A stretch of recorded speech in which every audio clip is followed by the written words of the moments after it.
त्योहारों पर जब हम अपना पारंपरिक खाना बनाते हैं तो घर में सभी बड़ों का आशीर्वाद पाते हैं। तो चलिए आज मैं कुछ ऐसा ही बनाने वाली हूँ।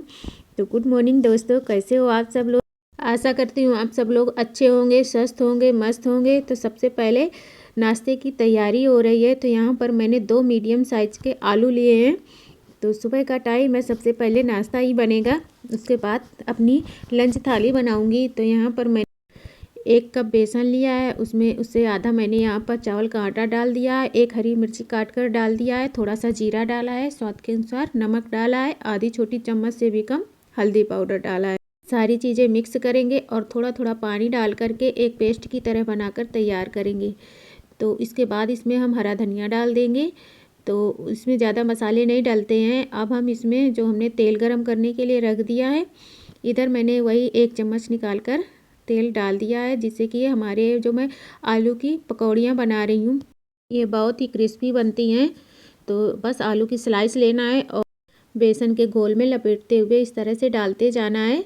तो तेल अच्छे से गर्म हो जाए उसके बाद ही डालना है। जब डालें तो मीडियम टू हाई रखना है फ्लेम को, और उसके बाद मीडियम टू लो कर देना है। मैंने एक बार में सारी ही डाल दिया क्योंकि मैं इनको मीडियम टू लो फ्लेम पे पकाऊंगी 2 से 3 मिनट, उसके बाद फिर हाई कर देंगे। तो इससे ना हमारी पकौड़ियाँ जो हैं अच्छे से इनमें कलर भी आता है और ये बहुत ही क्रिस्पी बनती है। मैं जब भी सोडा का यूज़ नहीं करती हूँ तो इस तरह से चावल का आटा डालकर बनाती हूँ, बहुत ही गजब की ये क्रिस्पी बनती हैं और खाने में मज़ा आ जाता है।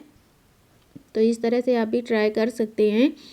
और वैसे भी सोडा का यूज़ ज़्यादा नहीं करना चाहिए अगर आप घर का बना हुआ कुछ खा रहे हैं। तो अगर आप सूजी वगैरह का कोई नाश्ता बनाते हैं तो उसमें तो डालना पड़ता है, लेकिन इस तरह से आप चावल के आटे से इसमें क्रिस्पी ला सकते हैं। ये देखिए कितनी क्रिस्पी बनी है, इस तरह से मैं आपको दिखा रही हूँ। यकीन मानिए इतनी गजब की क्रिस्पी लगती है ये और फूलती भी हैं। देखिए देखिए जैसे ही कुरकुरी, बिल्कुल तोड़ते आपको तोड़ने से ही पता चल रहा होगा मेरे। तो ये हमारा सुबह का नाश्ता बनकर तैयार है, ये देखिए। और खाने में इतनी गजब की लग रही थी कि ये मेरी बेटियों दोनों को बहुत पसंद है।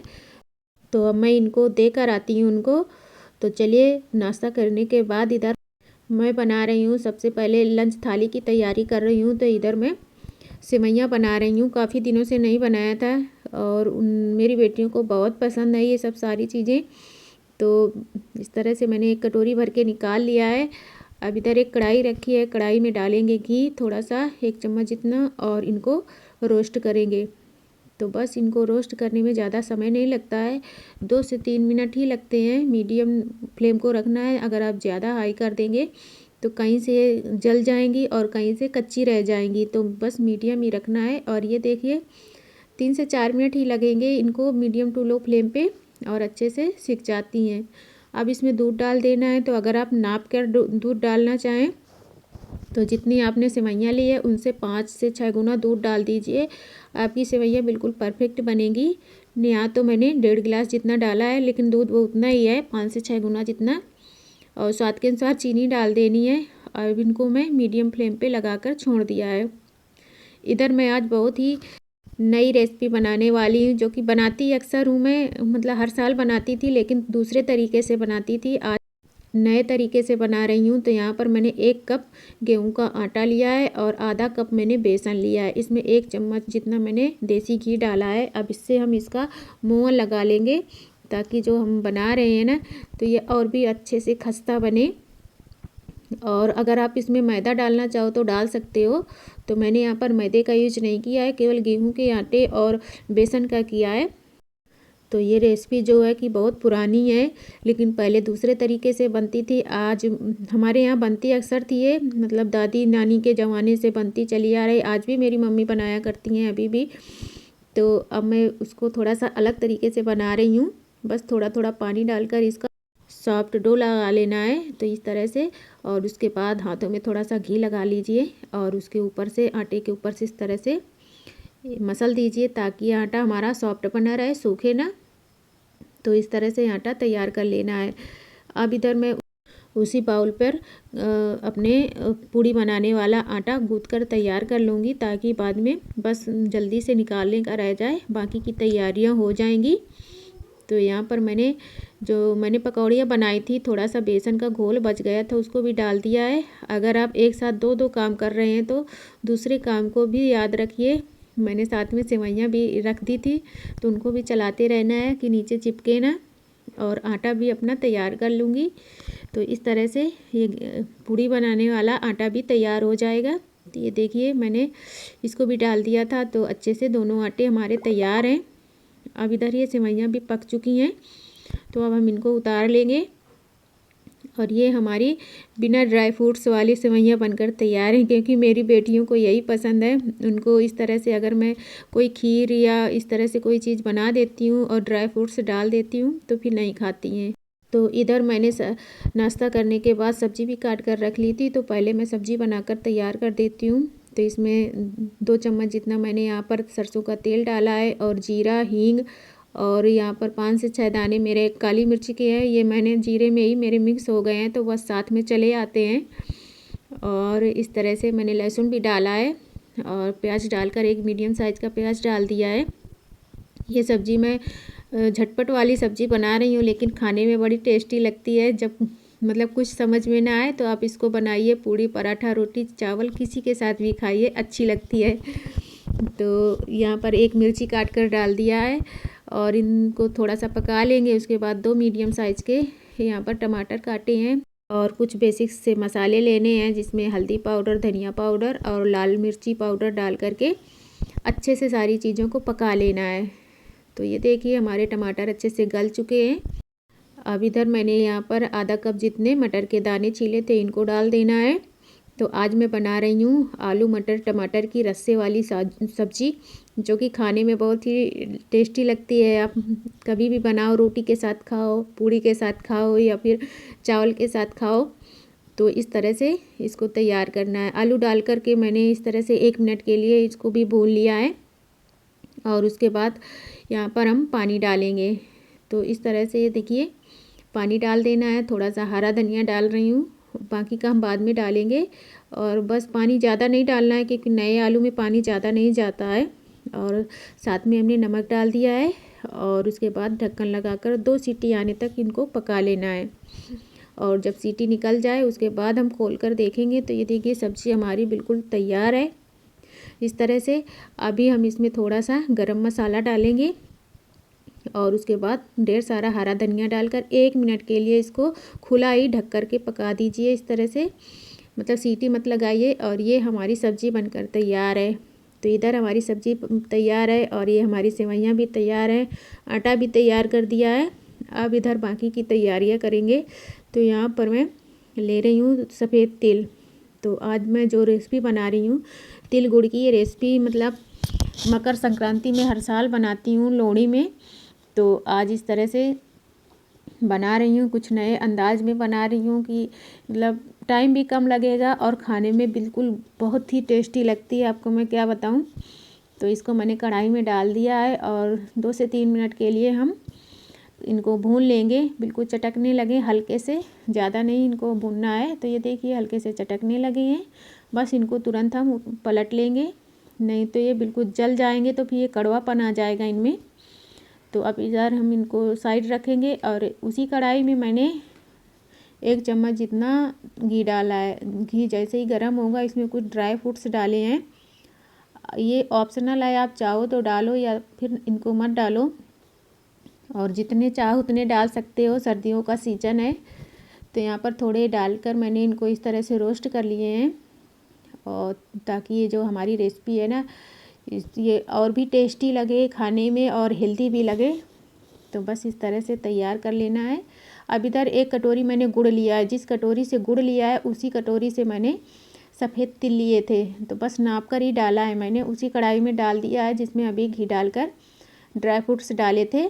बस इसमें 3 से 4 चम्मच जितना पानी डाल देना है, और गैस की फ्लेम को बिल्कुल लो कर देना है। तो ये जब तक गुड़ घुलेगा ना, तब तक हम इनको थोड़ा सा ठंडा होने तक इनको हम पीस लेंगे। तो हाथ से पकड़ने लायक मतलब ठंडा हो गया है, बहुत जल्दी ठंडा भी हो जाता है। तो बस इसको हम मिक्सी जार में डालेंगे, और इसको पीसना है। तो पीसने के लिए मिक्सी जार रोक रोक कर चलाना है, ताकि ये हल्का दरदरा बना रहे। और उसके बाद ये देखिए मैंने पीस लिया है। अब क्या करेंगे, जो हमने ये इधर ये चाशनी बनाने के लिए रखी थी गुड़ की, तो ये गुड़ पूरा मेल्ट हो गया है। गैस की फ्लेम धीमी कर दी थी और उसके बाद हम ये जो हमने पीस कर रखा है तिल, इसको डाल देना है और इस वक्त तुरंत आपको गैस बंद कर देना है, क्योंकि जो हमने कढ़ाई ली है ये लोहे की कढ़ाई है, लोहे की हो या फिर किसी और चीज़ की हो, लेकिन ये बंद कर देना है, क्योंकि अगर आप इसको ज़्यादा देर के लिए चला देंगे तो गुड़ जैसे ही ठंडा होता है वो बाद में फिर से गुड़ जैसा ही बनने लगता है। तो बस इसको हम इसी कढ़ाई में डाल करके इस तरह से उतार कर रख लेंगे और इसको इस तरह से 1 से 2 मिनट के लिए चला देंगे। जैसे जैसे ये ठंडा होगा ना, थोड़ा सा गाढ़ा होने लगेगा, तो ये देखिए जमने लगता है ना, तो बस इसको हम इस तरह से उतार लेंगे। अब ये तैयार है हमारा। आप चाहो तो इसको और थोड़ा ड्राई कर सकते हो, गोलियां बना कर रख सकते हो, लेकिन ये इस तरह से बनकर तैयार है अच्छे से। अब आटा निकालेंगे। यहाँ पर मैंने छोटी छोटी लोइयाँ तोड़ी हैं, तो यहाँ पर मैंने 9-10 लोइयाँ करीब तोड़ ली हैं। 10 लोइयाँ बनी थी और बिल्कुल छोटी छोटी बनाई थी, ज़्यादा बड़े नहीं बनाए हैं मैंने। और यहाँ पर इस तरह से देखिए 1 से 1.5 चम्मच, ज़्यादा इसमें स्टफिंग नहीं भरनी है। और जैसे ही हम एक अंगूठे की मदद से इनको नीचे दबाते जाएंगे और आटे को ऊपर लेते जाएंगे, और ये जो ऊपर आटा निकलेगा इसको निकालना नहीं है, इसको इसी में दबा देना है। और सूखा आटा लगा करके हम इसको इस तरह से पहले हाथ से ही हल्के हाथों से बेलकर तैयार करेंगे। इसमें तुरंत बेलन नहीं लगाना है और इस तरह से हाथ से ही इस तरह से दबाते जाएं, किनारे की तरफ ज़्यादा दबाएं और बीच में थोड़ा सा हल्के हाथों से करें। और ये देखिए इस तरह से फैला देना है। अब इसके बाद हम बेलन लगाएंगे और बेलन से हल्के हाथों से बिल्कुल किनारे की साइडों में थोड़ा सा ज़्यादा मतलब दबाते हुए और इसको पतला सा बेलना है। तो इसको मोटा नहीं बेलना है, बिल्कुल जितना पतला आप बेल सकते हो कि मतलब ये जो हमने अंदर ये जो तिल गुड़ का मसाला भरा है ना, ये चिपके ना ऊपर आके, बस इतना बेलना है। तो देखिए हल्की सी दिखने लगी है लेकिन ये चिपक नहीं रही है, बस ऐसे ही इनको पतला पतला बेल कर तैयार करना है। तो आप जितनी आप मतलब बड़ी लोई लेंगे, ये एक छोटे लड्डू बराबर है। ये देखिए हमने स्टफिंग भरी है, बस उससे थोड़ा सा ज़्यादा हमको आटा लेना है और उसके बाद इस तरह से जैसे हम पराठा या कचौड़ी भरते हैं, बस इसी तरह से भर करके इसको तैयार करना है। तो बनाना बहुत ही आसान है। मैं पहले बनाती थी इसको मतलब गुजिया की तरह बनाती थी, गुजिया वाले सांचे से भरकर कभी बनाती थी, कभी हाथ से ही बनाती थी, लेकिन आज मतलब थोड़ा सा नए अंदाज में बनाया है और ये यकीन मानिए खाने में बहुत ही टेस्टी लगेंगे। और इस तरह से हम बेल लेंगे। तो आप इसमें चाहो तो ड्राई फ्रूट्स ज़्यादा डाल सकते हो या फिर आप इसमें नारियल का बुरादा भी डाल सकते हो, अगर आपके पास मावा है मावा भी डाल सकते हो। तो ये जो चीज़ें होती हैं ये पारंपरिक खाने का स्वाद बढ़ाती हैं और ये हेल्दी भी होती हैं, सर्दियों में खास बनने वाली रेसिपी हैं। तो इस तरह से आप ट्राई कर सकते हो। और उसके बाद इधर ये देखिए मैंने एक पैन लिया लोहे के तवे जिसमें हम रोटी सेंकते हैं ना, उसमें भी बना सकते हो। बस इसमें मैंने लगाया है देसी घी अच्छे से। जब एक तवा गरम हो जाए उसके बाद डालना है और दोनों साइड से अलटते पलटते हुए ये देखिए हम इसमें अच्छे से घी लगाएंगे। तो इनको हमको ना ही सेलो फ्राई करना है ना डीप फ्राई करना है, इस तरह से हम बनाएंगे तो ये खस्ता भी बनेंगी और ये हेल्दी भी रहेंगी। और इस तरह से देखिए दोनों साइड से मीडियम टू लो फ्लेम पे ही सेकना है, इनको हाई फ्लेम नहीं करना है। तो इस तरह से देखिए खस्ता होने तक, ये जो ऊपर की हमारी आटा की लेयर है ना बहुत ही खस्ता हो जाती है। तो बस ऐसे ही हम सेक कर तैयार करेंगे। यकीन मानिए इतना गजब का टेस्ट आया था, मतलब जो बच्चे हैं उनको तो पता ही नहीं है कि हमारे यहाँ जो पारंपरिक खाने बनते थे तो उसमें क्या स्वाद होता था। यकीन मानिए बहुत ही गजब की लगी। लेकिन जब मेरी बेटी ने खाया तो कहा मम्मी वो मीठी वाली पूड़ी है ना वो बहुत अच्छी लग रही है खस्ता खस्ता। तो यकीन सच में बड़ी गजब की लगी थी, खाने में बहुत ही अच्छी लग रही थी। तो इस तरह से देखिए मैंने दोनों साइड से ही सेक रही हूँ इनको। बस गैस की फ्लेम को धीमा रखना है और जल्दबाजी नहीं करना है इनको सेकने में। देखिए फूलेंगी भी, अगर ये अच्छे से बेली होंगी पूरी बराबर साइड में तो ये फूलती भी हैं। तो इस तरह से अच्छे से सिक जाती हैं अंदर तक तो खस्ता बनती हैं और खाने में तो मज़ा ही बिल्कुल आ जाएगा। अब इनकी सबसे ख़ास बात क्या है कि इनको आप 15 से 20 दिनों तक खा सकते हो, यकीन मानिए ख़राब नहीं होंगी और ऐसे ही आप खा सकते हो। और बनाने में तो बहुत ही आसानी से बन जाएंगी। देखिए पूरे लेयर मतलब इस तरह से पूरे में स्टफिंग भरी हुई है। मेरे कहने पर एक बार इनको ट्राई ज़रूर करना, बहुत ही गजब की लगती हैं। सिर्फ 2 चीज़ों से बनकर तैयार हो जाती हैं, बस स्वाद नया और खाने में टेस्ट नया, बनाने का तरीका नया और गजब का टेस्ट आएगा। मैंने साथ में पूड़ियाँ भी निकाल ली हैं इस तरह से कि अब बाकी की सारी तैयारियां कर ली थी तो पूड़ियाँ भी निकाल कर रख लिया है। थोड़े से यहाँ पर चिप्स पापड़ निकाले थे तो उनको भी मैंने सोचा चलो निकाल लेती हूँ। भाई त्यौहार वाली थाली है तो बस त्योहारों में तो ये सारा ही जाएगा। तो इस तरह से ये साबूदाना के पापड़ थे। और ये जो पापड़ होते हैं ना, ये चावल वाली चिप्स जो आती हैं, ये तो बिल्कुल बच्चों की फेवरेट होती हैं। घर में चाहे जितनी बना दो आप, टिकती ही नहीं है, आपको मार्केट से तो लानी ही पड़ेंगी। तो बस ये मार्केट वाली ही थी। तो चलिए आपको अपनी थाली तैयार करके दिखाती हूँ। तो ये रही हमारी रस्से वाली सब्जी, जो कि हर खाने में मतलब चाहे जिस सीज़न में खाइए बनाइए आप, हर सीज़न में ये सब्जी चलती है।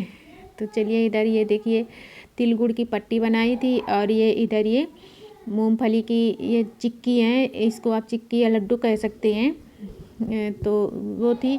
और उसके बाद ये हमारी पूड़ी और ये जो गुड़ तिल वाली ये पोली बनाई थी। तो ये तो खाने में मज़ा ही आ गया। तो चलिए ये देखिए आज की हमारी लंच थाली बनकर तैयार है। यकीन मानिए आज की थाली में मतलब सारी चीज़ें तो पुरानी ही हैं, अक्सर हम लोग बनाते हैं, लेकिन ये जो मैंने तिल गुड़ की पोली बनाई थी, इनको पोली पता नहीं क्या कहते हैं, मुझे नहीं पता, लेकिन मैंने बस पोली पराठा जो भी आप कहो, खाने में बड़ा गजब का स्वाद आया। तो ये देखिए जो मैंने पूड़ियाँ बनाई थी ये अभी भी ठंडी हो गई, ये हल्की सी ठंडी हुई है लेकिन ये अभी भी बहुत ही कड़क है। तो मैंने जो बेसन का घोल डाल दिया था उसमें जो पकौड़ियाँ बनाई थी तो उसकी वजह से बहुत ही कड़क बनी थी। और ये देखिए इसका तो स्वाद ही अलग था, मतलब ऊपर की लेयर जैसे ही मैंने दबाया पूरी चूर चूर हो गई। आपको देखने से ही पता चल रहा होगा कि कितनी खस्ता बनी है। और देखिए जो हमने स्टफिंग भरी थी पूरे मतलब पराठे में पतला बेलने की वजह से पूरे में अच्छे से फैल जाती है। तो इस तरह से आप एक बार मेरे कहने पर ट्राई ज़रूर करना। आपने बहुत बार बनाया होगा अलग अलग तरीके से, एक बार इस तरह से बनाकर देखिए, अच्छी लगती है। सर्दियाँ आएँ और तिल गुड़ की कोई भी चीज़ हो तो सर्दियों में तो खाना ही चाहिए। और इस तरह से अगर आप बनाकर देखेंगे तो एक नया स्वाद मिलेगा, एक नया लुक मिलेगा आपके खाने में। तो एक बार ट्राई ज़रूर करना। और दोस्तों अगर आपको मेरी आज की रेसिपी अच्छी लगी हो तो लाइक ज़रूर करना और चैनल पर नए हो तो सब्सक्राइब करना। कल फिर आऊँगी आपके लिए कुछ नया लेकर जो कि घर में सभी को पसंद आए, अच्छा लगे। तो मिलती हूँ नेक्स्ट वीडियो में, तब तक के लिए थैंक यू, बाय।